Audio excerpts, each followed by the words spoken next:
गांव में एक गरीब किसान रहता था जिसका नाम रामू था। रामू के पास थोड़ी सी जमीन थी जिस पर वह खेती करके अपना और अपने परिवार का पेट पालता था। उसकी मेहनत और ईमानदारी के बावजूद वह अक्सर पैसे की कमी से जूझता रहता था।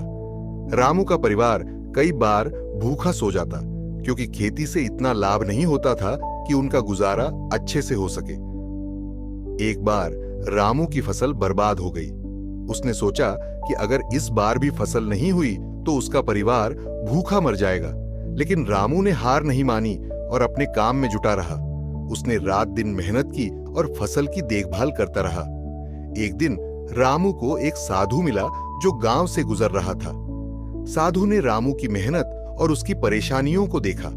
उसने रामू से कहा, तुम्हारी मेहनत देखकर मैं बहुत प्रभावित हुआ हूं। तुम्हारे पास जो कुछ है उसे तुम पूरी ईमानदारी से कर रहे हो।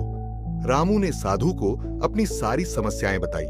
साधु ने रामू को आशीर्वाद दिया और कहा, तुम्हारी मेहनत रंग लाएगी, भगवान तुम्हारे साथ हैं। साधु के आशीर्वाद से रामू को नई उम्मीद मिली। उसने और भी जोश के साथ अपनी खेती का काम किया। कुछ महीने बीते और रामू की फसल लहलहाने लगी। इस बार फसल बहुत अच्छी हुई, जितनी उसने कभी सपने में भी नहीं सोची थी। उसने अपनी फसल को बेचकर अच्छा लाभ कमाया। अब रामू का परिवार भूखा नहीं रहता था और उसकी आर्थिक स्थिति में भी सुधार हुआ।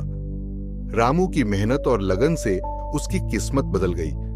उसने अपने गांव के अन्य किसानों को भी प्रेरित किया कि मेहनत और ईमानदारी से काम करने पर सफलता अवश्य मिलती है। रामू की कहानी से यह सिद्ध होता है कि कठिनाइयों से घबराना नहीं चाहिए, बल्कि उन्हें मेहनत और धैर्य से पार करना चाहिए।